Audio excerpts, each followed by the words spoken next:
For nearly 3 decades, Stephen Frink has traveled the world shooting everything from starfish to great white sharks for a wide variety of dive journals and magazines worldwide. He has provided stunning photographs for hundreds of promotional campaigns. He is considered one of the world's most frequently published underwater photographers, and he proudly calls the Florida Keys his home. When did you find your calling as an underwater photographer? I was getting a master's degree in experimental psychology. It had nothing to do with diving, nothing to do with photography.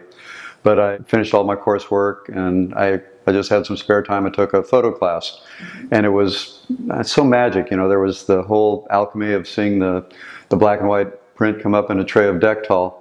And for me, photography was it. Why did you choose to make the Florida Keys your home? There's something very special about the Keys. From the very early years, before people really actively scuba dived, this was an area of protection.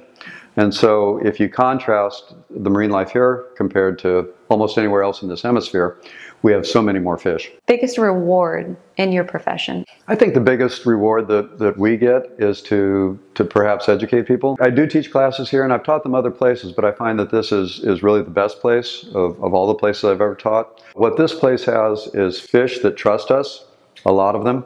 It allows us to get close. We have a beautiful coral reef, so that means when you shoot a portrait, it becomes an environmental portrait. It's not just a fish portrait.